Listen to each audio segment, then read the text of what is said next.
Whew, all right, new year, new setup, and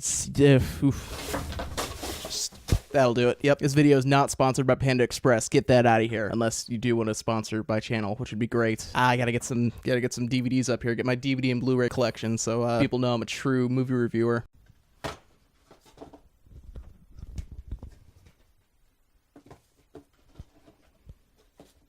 All right. So how's it going, everybody? Man, it's been way too long. Technical difficulties and life. This video should have been out a very long time ago. I wanted to do a review on my favorite movie of all time, Rian Johnson's Looper, which Rian Johnson directed The Last Jedi. So timing. That would be nice. I also had a whole podcast thing with Chris McGowan where we were gonna give our initial thoughts on The Last Jedi, and that was December. It is now further along in January than when we recorded that, so if you guys still want that video, great. Well, I'll put that out. It's our initial thoughts on The Last Jedi, so not a lot of insight. 2017 was a very strange year. I started out the year where I'm like, hey, you know what? I only know one truth. The Gray is my favorite movie of all time. And then Edgar Wright dropped a little delight, a little divine gift upon us, just a great, an inspired work of art known as Baby Driver. That was a fun movie, had a lot of great stuff going for it. I loved it. That's now my favorite movie of all time. And then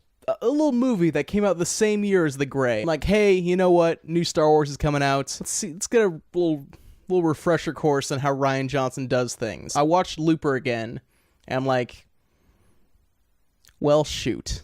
This is actually phenomenal. It actually sadly turned out to be a lot better than The Last Jedi. I liked The Last Jedi, and I'll save a lot of that for the podcast that might come out. Looper was the first big movie that Rian Johnson put out. At first, you had Brick. It was like a nice little neo-noir film that takes place in high school. Actually, you should probably watch that at some point. I don't know if it's good or not. I've heard good things about it. I don't know. But Looper shouldn't be good. I mean, really, when you look at how convoluted the plot is and all of the things that are going on, there's just so much stacked on top of other things that it should be a convoluted mess, and yet it's so balanced, and things just logically lead into each other. The thing that blew me away about Looper the most is that within the first 10 seconds, you get the main character. Just a couple images, a couple frames, couple of sound cues. You understand what our character is all about, what his goals are, what his values are. He knows what he wants to get towards. And then within the first 5 minutes, you understand everything about this world that they're in. So I'll just give a quick little plot synopsis in case you didn't see it and haven't heard about this movie. Looper is a movie that takes place about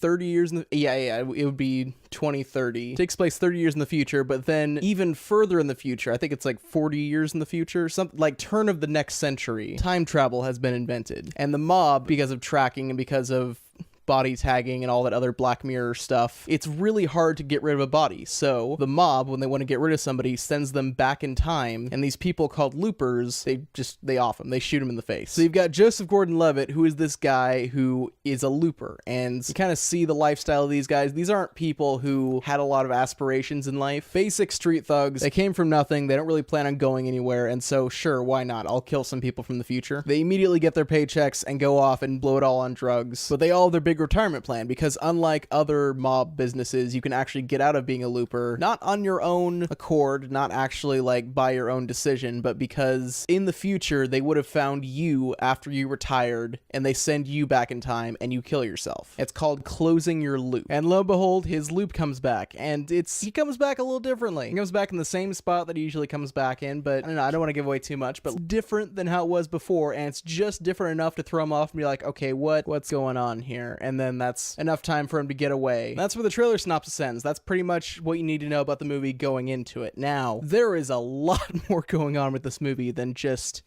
he has to find his past self and kill him so the mob doesn't kill him. There's more going on in this movie than that, but I don't want to spoil the entire plot. There's stuff in the future. There's Emily Blunt, who I don't know if she was huge when this movie came out, but she killed it in this movie. There's a kid actor who is great. There's a sentence I never thought I'd say. Great kid actor. Holy cat. Guys, great kid actor. I don't think you understand how rare those are. This is like Halley's Comet type stuff. He kills it in this movie. It's great.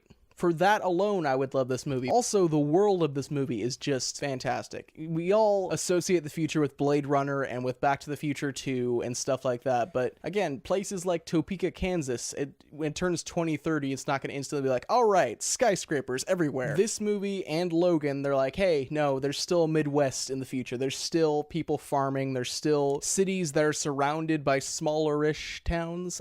I'm pretty sure this is Topeka, Kansas. I'm not 100% sure. I think I remember them saying something about it being in Kansas. I don't know a ton of huge cities in Kansas. I haven't been to Kansas. I don't know. It's weird. It seems obvious. It seems like you would always want to do this in a movie, but the world feels lived in. It feels like these characters have a history beyond what was shown on screen, and this world has always been around. It's very weird to look back on this movie and see how neatly everything fits together when you compare it to how certain parts of The Last Jedi just didn't fit together.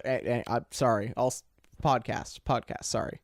And possibly another video in the future because I don't remember what I said in that podcast. But both Joseph Gordon-Levitt and Bruce Willis absolutely kill it in this movie. You really do buy the dynamic of kind of the younger guy who's kind of sees his older self as an authority figure, and the older guy is like, middle school me, no. And it comes out in their characters, and you see both the good side and the flawed side. I thought I would automatically associate with the older, wiser version of this character, but it's not actually older and wiser. This is actually a little bit what laid the groundwork for my own short film, which you can check out my video on that. Is the idea that the older version of yourself thinks they know more, but they're actually very arrogant about it and don't fully understand what they're dealing with as far as time travel and all that. And all of the scenes where they confront each other are just, they're great. In particular, the diner scene where they confront each other is like, hey, are you still trying to learn French? He's like, oh yeah, I'm working on it. And he says in French, I know you have a gun. And he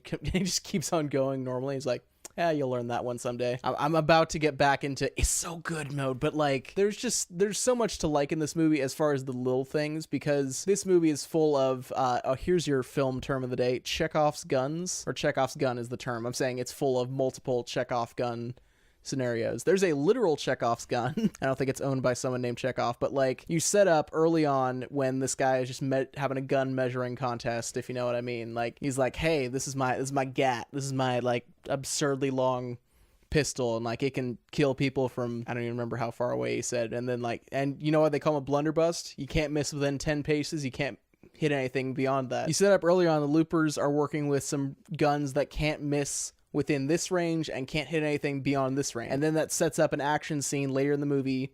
Very brief. I don't want to spoil it, but because you know that information, you're like, oh shoot, how is he going to get out of this one? And then there's stuff like early on in the movie, they're like, oh, hey, yeah, they found this gene that's basically like, oh, we thought we were going to get superheroes, and then nothing came of that. You're like, oh, that's a weird world building thing. And then that comes back later. Just a bunch of cool stuff like that, stuff that gets set up and stuff that actually pays off. So I'm going to cut myself off with one final thought. As I was watching this movie, this is why it's now my favorite movie of all time, because every character in this movie is a loop. When you look back at it and you really just think about where they came from, where they're going, Cotton Eye Joe, whatever, their journey is all in a circle. People who are abused by their parents become abusive parents. Our main character, I'm just gonna say Joseph Gordon-Levitt. Joseph Gordon-Levitt, not the actor, this character, whatever.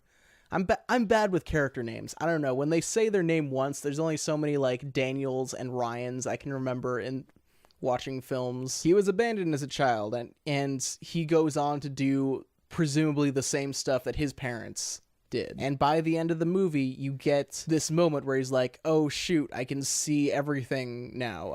All of our actions are echoing into the future, and people who are trying to stop certain things end up creating certain things. And even though a lot of the time travel, I'm sure people could pick apart and be like, that's not how that would actually work. That's a very classic time travel type thing, but it's applied to human beings, and it's applied to just general human nature. It's a sci-fi element that is reflected in average people. And that's super cool. And that's my favorite part of this movie, is that in order to break the cycle, in order to not perpetuate pain in the world, we have to lose out on some of the things that we want in order for other people to potentially live a better life. Complete selfishness begets complete selfishness. It's a vicious cycle, and people need to be able to sacrifice in order to save what they love and what they truly want to get out of life. And that's a really cool message. And it's not even really a message. It's a theme in the movie. It's not saying, hey, this is how people should live life. It's just, here is an element of a really cool action movie. And I think that's really what movies should be. They should have these great elements that you can take away and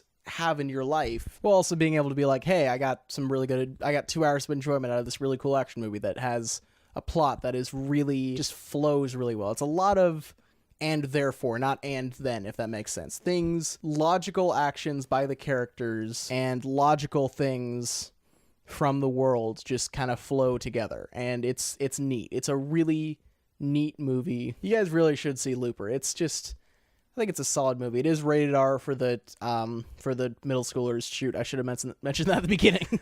There is one scene in particular your parents should fast forward through, and also possibly a couple F-bombs that actually, you know what? No, middle schoolers, wait a couple of years for this one. To the adults in the audience, you should check this out. It's really cool. Anyway, guys, have you seen Looper? Are you going to see Looper? How was your Christmas? I hope you guys had a good Christmas and Happy New Year and all that. I didn't get a Christmas video out this year. That's a bummer. How's life going for you guys? Just comment whatever you want. Comment literally anything. I'll take a spam bot here. Bring back the tank guy, whoever the tank thing was. That was a weird time in YouTube. I'll be reading your comments again at some points. I'll bring back the comment of the week segment at some points. I just gotta get back into the groove of this YouTube thing. I miss this channel. I like you guys. You're cool. All of you are cool. But you're not quite as cool as Kevin McCreary, who is sponsoring this episode along with Annie. Both of them, they're still my patrons, even after all this time. They're awesome. They're cool. It means so much to me that you believe in this channel, that you believe in me. All you guys are great. So I hope to see you guys again soon.